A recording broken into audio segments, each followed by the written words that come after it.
Hai guys, balik lagi di Kosal Tersening. Kali ini kita bakal bahas sebuah fenomena ketika muncul beberapa ungkapan yang mana dikatakan bahwa belajar filsafat dapat menyebabkan seseorang menjadi gila atau bahkan ateis. Saya nggak tahu yang lebih parah tuh ateis atau gila gitu ya. Jadi ya itulah. Kalau kita bahas ateis terlebih dahulu, ada beberapa aliran-aliran dalam filsafat yang memang menegaskan atau membujuk atau mengajarkan seseorang untuk melunturkan atau menolak keberadaan Tuhan itu sendiri dengan paham-paham atau ajaran-ajaran di dalamnya. Dan kalau seseorang yang katakanlah belajar filsafat kemudian masuk atau nyemplung ke aliran-aliran tersebut, ya ya wajar aja kalau dia jadi ateis atau jadi nggak percaya Tuhan gitu. Tapi ada aliran-aliran lain yang bahkan memperdalam atau membuat seseorang menjadi lebih percaya terhadap Tuhan. Itulah mengapa ada beberapa orang yang mengungkapkan atau beberapa orang yang berpendapat bahwa justru setelah mereka belajar filsafat, mereka memiliki keimanan atau kepercayaan terhadap agama dan kepada Tuhan jauh lebih besar dibanding sebelum mereka belajar filsafat. Itulah mengapa pemahaman terhadap aliran-aliran tersebut menjadi sangat amat fundamental, khususnya ketika seseorang belajar filsafat. Mereka harus paham dulu yang mereka katakan sebagai filsafat itu aliran-aliran dari filsafat atau filsafat sebagai proses berpikir yang mengajarkan untuk berpikir secara rasional, berpikir secara kritis dan mendalam gitu. Karena harus dibedain terlebih dahulu antara aliran-aliran filsafat dan filsafat sebagai proses gitu. Orang banyak nyemplung ke aliran-aliran tersebut hingga pada akhirnya mereka masuk dalam sebuah pemahaman-pemahaman atau dalam sebuah pemikiran-pemikiran yang mengajak mereka atau mengajarkan mereka untuk tidak percaya terhadap Tuhan. Lantas, apakah aliran-aliran tersebut dapat dikatakan dapat mendefinisikan filsafat? Ya bisa aja gitu, tapi itu bukan filsafat seutuhnya. Karena filsafat sejatinya itu secara definisi sangat amat luas dan hal tersebut tentu tidak bisa diklasifikasi atau didefinisikan dengan sederhana. Kemudian, ketika kita beranjak dari mereka yang berpikir secara ateis dengan mereka yang menjadi gila karena belajar filsafat, apakah hal tersebut memungkinkan? Tentu sangat amat memungkinkan, khususnya ketika mereka yang belajarnya dapat dikatakan hanya setengah-setengah atau hanya sedikit-sedikit. Ketika mereka belajar filsafat baik dalam konteks aliran-alirannya atau dalam konteks proses berpikir seperti yang telah kita bicarakan sebelumnya, yakni berpikir secara rasional, berpikir secara kritis dan mendalam, tapi mereka nggak berusaha untuk terjun lebih jauh terhadap hal tersebut. Hingga pada akhirnya ya cuman ngawang-ngawang di kepala mereka doang gitu. Hingga pada akhirnya apa yang mereka pikirkan dan apa yang terjadi di kepala mereka tidak membentuk sebuah konklusi yang jelas, tidak membentuk sebuah kesimpulan yang dapat menegaskan arti dari pikiran yang dimilikinya. Hingga pada akhirnya pikirannya pun ngawur kemana-mana gitu. Tapi ada yang menarik ketika kita membahas nilai dari kegilaan dalam filsafat. Khususnya ketika definisi-definisi dari gila itu berusaha kita dekonstruksi ulang. Atau dengan kata lain, berusaha kita runtuhkan sejenak untuk nanti kita bangun lagi. Ketika kita bicara tentang kegilaan, kita harus bertanya dulu terhadap diri kita. Apa sih itu gila? Definisi gila itu kayak gimana? Siapa yang menentukan kita gila atau kita nggak gila? Semuanya terletak pada definisi-definisi atau kebenaran-kebenaran yang telah dibentuk oleh masyarakat. Atau dengan kata lain, seperti yang Foucault katakan bahwa masyarakat telah menentukan kriteria-kriteria dari kegilaan seseorang. Dan ketika seseorang katakanlah memenuhi kriteria-kriteria tersebut, maka dirinya akan dikatakan sebagai orang yang gila. Tak jarang dikarenakan beberapa aliran filsafat atau proses berpikir dalam filsafat menyebabkan seseorang harus berpikir secara out of the box atau keluar dari kebenaran-kebenaran yang telah diterima oleh masyarakat hingga pada akhirnya masyarakat mengatakan bahwa orang ini aneh gitu, orang ini nggak seperti kebanyakan orang lainnya dan melalui hal tersebutlah kriteria-kriteria kegilaan dimasukkan oleh masyarakat yang pada akhirnya orang yang sebenarnya nggak gila atau orang yang sebenarnya masih waras-waras aja tapi dikatakan gila gitu karena dirinya berbedalah dengan kebanyakan masyarakat lainnya gitu. Dan kalau berdasarkan teorinya Foucault atau pengalamannya Foucault ketika dirinya dimasukkan ke dalam sebuah rumah sakit jiwa dan dirinya memberontak terhadap hal tersebut karena dirinya merasa dia nggak gila tapi orang-orang yang menganggapnya dia gila gitu. Hal tersebut menegaskan bahwa kegilaan dapat dibentuk oleh definisi-definisi yang diletakkan oleh masyarakat. Tapi, adakah seseorang yang mungkin belajar filsafat baik secara aliran-alirannya atau secara proses, benar-benar mengalami kegilaan dalam tanda kutip kehilangan rasionalitas yang dimilikinya atau kehilangan logis, kehilangan proses berpikir yang dimilikinya gitu. Adakah? Pada dasarnya ada, dikarenakan saya sendiri memiliki beberapa teman yang dapat dikatakan ya memang masuk rumah sakit jiwa dikarenakan hal tersebut gitu.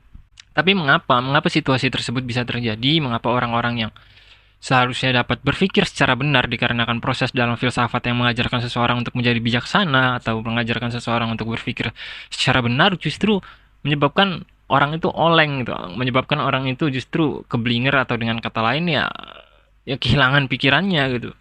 Yang jadinya nggak benar, yang tadinya harusnya benar justru jadi tambah parah dari kebanyakan orang. Kenapa? Jawabannya mungkin balik lagi ke tadi, karena dirinya mempelajari filsafat itu sendiri secara setengah-setengah, atau ketika dirinya mempelajari filsafat itu tanpa guru, karena guru itu penting gitu, karena nilai dari seorang pembimbing itu dapat memberitahu kita mana yang salah dan mana yang tidak salah, mana yang membuat kita tersesat dan mana yang tidak membuat kita tersesat. Ketika seseorang belajar tanpa bimbingan, ya wajar aja kalau dia tersesat terlalu jauh hingga pikirannya nggak tahu mau dibawa kemana.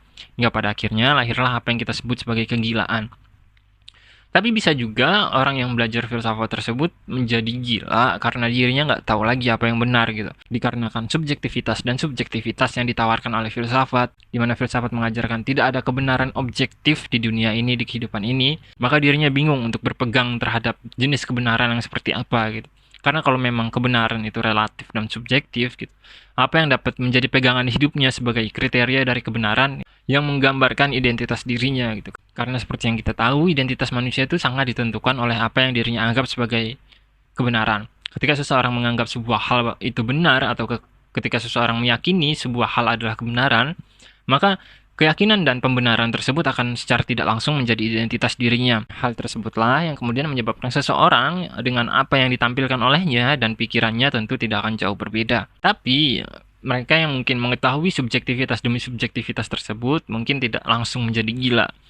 Perlahan demi perlahan mungkin mereka akan sedikit terganggu dalam tanda kutip mental atau kesadaran yang dimilikinya. Mereka nggak paham lagi apa yang benar itu seperti apa. Mereka nggak paham lagi apa yang harus dituju di dunia ini. Khususnya ketika mereka dipertemukan dengan kehidupan yang absurd atau jenis kehidupan nihilistik yang tidak menyediakan sama sekali tempat untuk sebuah makna atau tujuan dalam kehidupan. Hal tersebutlah yang kemudian mungkin dapat membuat seseorang bingung mau jalan hidup ini dibawa kemana. Jika pada akhirnya berakhir pada gangguan kejiwaan atau gangguan mental, dan yang paling parah adalah gangguan pikiran hingga pada akhirnya gila. Lantas, gimana caranya untuk menyelamatkan mereka yang mungkin sedang berada dalam fase tersebut atau sampai nggak percaya sama Tuhan gitu, atau sampai mendekati kegilaan lah, atau paling enggak kesehatan mentalnya terganggu dikarenakan belajar atau dikarenakan pemikiran yang dimilikinya. Well, kita bahas satu persatu terlebih dahulu. Untuk mereka yang nggak percaya agama, cara yang dapat kita lakukan adalah dengan memberitahu mereka untuk terus membuka pikirannya. Karena ketika mereka tidak percaya dengan sebuah hal, secara tidak langsung mereka membentuk sebuah keyakinan akan ketidakpercayaan itu sendiri. Dalam artian, ketika mereka tidak percaya bahwa Tuhan itu ada, maka saat itulah pikiran yang dimilikinya akan tertutup gitu. Jadi nggak ada bedanya dia dengan orang yang beragama karena dirinya tetap yakin dengan ketidakyakinannya terhadap agama itu. Gini, saya jelasin dikit supaya kita sama-sama paham. Manusia itu nggak bisa meninggalkan atau membuang sebuah keyakinan. Ketika dirinya menolak sebuah keyakinan yang saat ini kita bicarakan adalah keyakinan terhadap sebuah agama, maka dirinya akan membentuk atau memeluk keyakinan baru. Dalam hal ini, secara sederhana, dirinya meyakini bahwa agama itu tidak benar. Dan hal tersebut adalah keyakinan gitu. Hal tersebut adalah bentuk sebuah pembenaran dari kebenaran yang sebelumnya dirinya tolak. Oleh sebab itu, yang harus dilakukan adalah bicara terhadap dirinya untuk terus membuka pikirannya, untuk terus menerima jenis informasi-informasi baru atau proses rasionalitas yang dimilikinya hingga pada akhirnya kemungkinan dirinya bisa menerima pengetahuan-pengetahuan baru yang mendekatkan dirinya terhadap Tuhan gitu. Karena ya pendekatan manusia terhadap Tuhan tidak hanya berdasarkan dengan perasaan ya. Karena kita sama-sama tahu mungkin melalui rasionalitas sekalipun atau melalui sains sekalipun manusia dapat menemukan Tuhan. Tapi semua itu bakal benar-benar mustahil khususnya ketika dirinya sudah yakin atau sudah merasa selesai dengan pengetahuan yang dimilikinya. Oleh sebab itu, yang harus dilakukan adalah memberitahu dirinya bahwa perjalanan kamu belum selesai gitu. Perjalanan kamu dalam mencari pengetahuan, perjalanan kamu dalam berusaha semaksimal mungkin untuk menjadi seseorang yang berkualitas atau seseorang yang memahami kehidupan itu apa itu belum selesai. Jangan tutupi hal tersebut dengan sebuah ketidakyakinan atau sebuah keyakinan. Karena saat dirinya melakukan hal tersebut secara tidak langsung, dirinya menutup diri dari kemungkinan-kemungkinan yang seharusnya dapat diterima olehnya. Kemudian, bagaimana dengan mereka yang mungkin belajar filsafat tapi mengalami gangguan kejiwaan atau bahkan menjadi gila gitu? Kalau untuk menjadi gila dalam tanda kutip ya udah bener-bener gila, pikirannya udah nggak ada atau udah nggak bisa ngontrol rasionalitas yang dimilikinya, tentu itu udah susah gitu. Tapi bukan berarti nggak bisa, tapi mungkin di tangan-tangan profesional bisa. Karena saya tidak memiliki kapabilitas untuk membicarakan hal tersebut, maka mungkin mereka yang memiliki kemampuan-kemampuan dalam konteks tersebut bisa menyelesaikannya. Tapi untuk mereka yang mengalami gangguan mental atau gangguan kesehatan mental, mungkin kita masih bisa diskusikan bareng, kita masih bisa arahkan gitu, karena masih bisa terselamatkan. Untuk mereka yang mengalami gangguan mental lah anggaplah, hingga entah depresi atau mengalami kecemasan dan lain-lain, yang harus dilakukan sebenarnya nggak jauh beda dengan mereka yang mungkin menjadi ateis atau menolak agama dan menolak Tuhan. Ya ini untuk terus terbuka, untuk terus belajar dan belajar hingga pengetahuan yang dimilikinya dapat memberi informasi yang baik terhadap dirinya, dapat memberi sebuah pengetahuan yang mungkin sebenarnya nggak objektif atau sebenarnya bukan sesuatu yang dapat dikatakan sepenuhnya benar dan absolut, tapi dirinya dapat menganggap hal tersebut sebagai sebuah jalan yang objektif atau sebuah jalan yang absolut. Contohnya gimana? Contohnya gini, ketika seseorang mungkin nggak punya keyakinan di dalam hidupnya dan dirinya meyakini bahwa apapun yang ada di dunia ini subjektif dan relatif hingga pada akhirnya tercetus kesimpulan bahwa nggak ada kebenaran yang absolut dan nggak ada kebenaran yang objektif gitu, maka dirinya bakal kebingungan seperti yang telah kita bahas tadi. Namun, kita bisa membentuk sebuah objektivitas atau absolutitas yang dapat dikatakan sintetis, atau dengan kata lain kita dapat membulatkan atau dapat mengobjektifkan sebuah pemahaman atau sebuah aliran pemikiran untuk kemudian kita jadikan sebagai identitas kita. Namun, untuk sampai pada titik tersebut tentu akan lebih baik jika kita mengetahui lebih lanjut aliran-aliran tersebut atau pemikiran-pemikiran tersebut itu seperti apa. Dalam artian, pemahaman-pemahaman dalam konteks aliran-aliran tersebut akan menjadi tujuan hidup kita loh. Dan tujuan hidup itu bukan sesuatu yang dapat dikatakan sederhana.